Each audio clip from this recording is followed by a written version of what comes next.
Hey guys, it's Davey here, and it's currently day 183. I hope you guys had an amazing day, and I do hope you guys are doing better than yesterday. But today I want to talk about impatience, right? Patience, we all have some patience, but most of us have no chill sometimes, right? And I guess patience, we all have a tolerance to it. We all have a degree that will tolerate our patience. But after a while, when it gets to that point, we're going to start to break. We're going to start to wonder and doubt and second guess our actions. And then what that happens is when you start to second guess your actions because of impatience, you're going to make decisions that perhaps you regret, perhaps not. But most of the time, we make decisions we regret because we are impatient. We become so annoyed at not seeing any progress that we start to be less prudent about our actions and decisions. We start to make choices and not just one singular change, but we make multiple changes. We think that we got to change the whole thing when sometimes when you do get impatient, you just have to change a little bit. You have to like tweak one little thing. And for me lately, I have been a bit impatient with my workout, right? I'm being impatient with my workout because, for me, I find that the more effort we put into something, the more sacrifice we do for something, we kind of expect as if we should get a reward back quicker because we had worked hard for it, we had sacrificed more, thus, we should be able to see some results sooner. However, sometimes that's just not the truth. Delayed gratification is a thing, and no matter how much hard work you put into something, there will be a time period until you see a result. Of course, you may accelerate by working a bit harder, but it certainly won't be an overnight success. And I guess a lot of us are disappointed because we think that if we work hard today, if we just go to the gym for 4 hours straight, then we're going to see some big ass gains, going to be like the next Arnold, right? That's not true. Arnold, he's on gear. He trains a lot. He has plus genetics. We there's so many variables that separates each individual. So when we go on social media to look at these influencers, to look at these people we look up to, these millionaires, these billionaires, yes, they made it when they had nothing. But do you know their life story? Maybe not. You just seen them at their best. And a lot of the times we discourage ourselves and we discredit our own progress because when we compare our life to someone else who's already successful, that beats us down. Body dysmorphia isn't just created because you think your body sucks. If you had no one else to compare to, and literally, if you had no social media and if you were in a room with 10 different guys and only you worked out, then you're going to be like, shit, man, I am blessed. God blessed me with the best body and I can't be more thankful.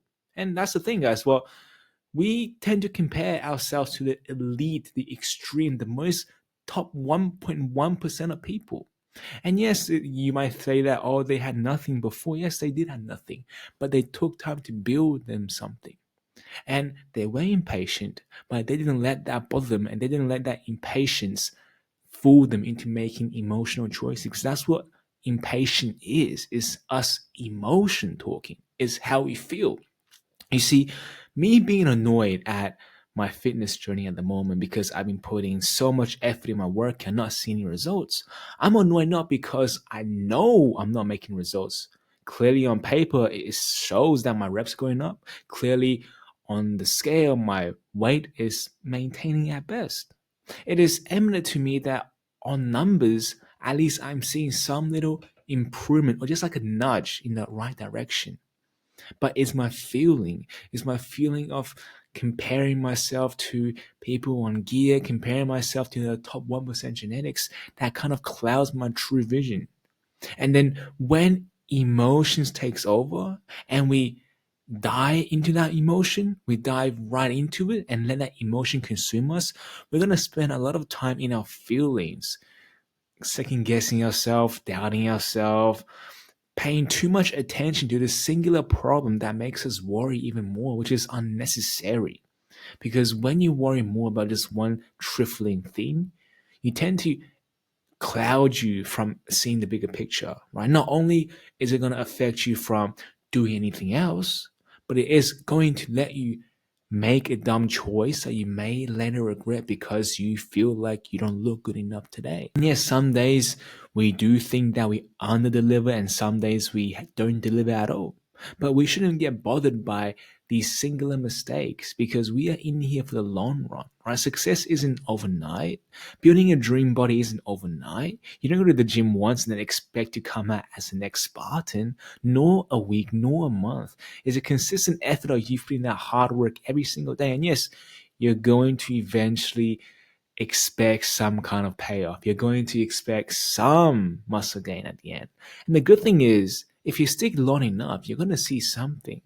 But here's the thing, when we do see that little improvement, don't be discouraged because it's not what you expect. Don't be discouraged that after working out half a year or even a year, you can't be qualified for the next Mr. Olympia or the next C-bomb. You gotta have realistic expectations where you can reach. And of course, it's nice to set high goals, but when you do set the high goals, do not be disappointed by the unexpected or the expected, let's just say, because you know that working out in the gym 1 year won't make you the top world genetic.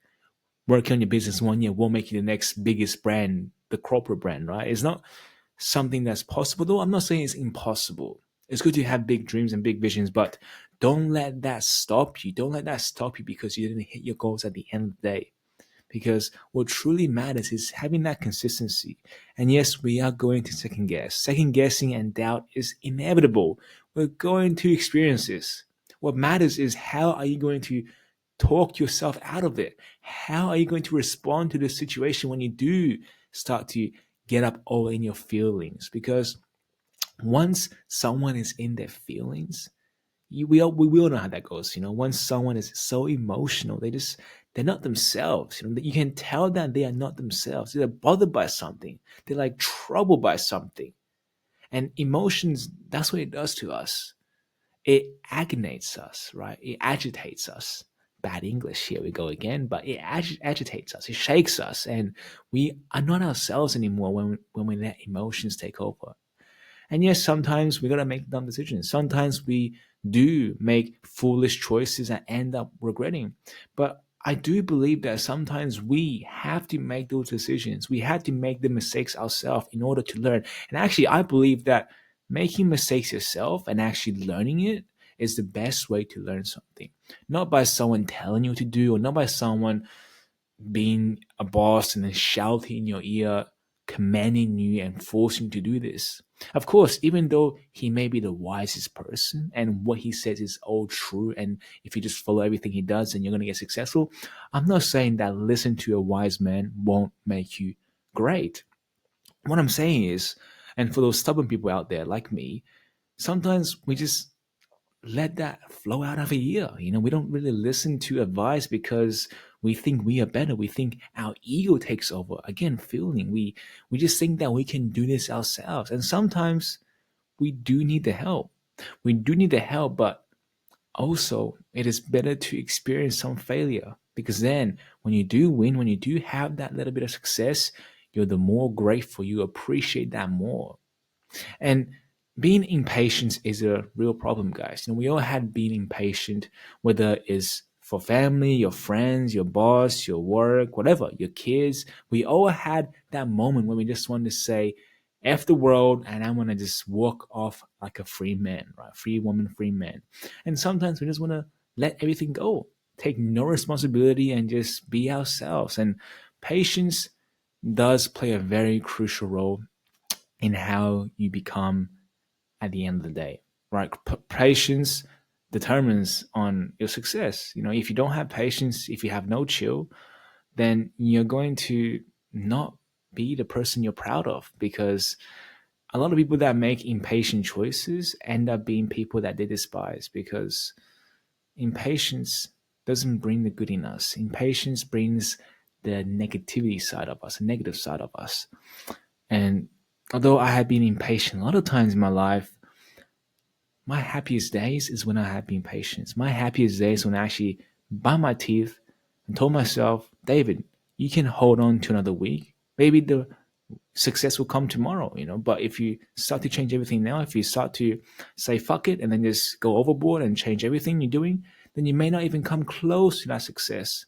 And the way I see it, guys, is if you become impatient, just know that that may be a sign that success is just around the corner, or not, or that failure is around the corner. Maybe now I am heading down a route to overtraining, despite that my body is telling me all these signs that I'm fatigued or maybe I'm a bit tired, etc. Maybe these are all signs that I'm heading down a road of overtraining. And due to experience, that may be the case. But I guess at the end of the day, I still want to see for myself.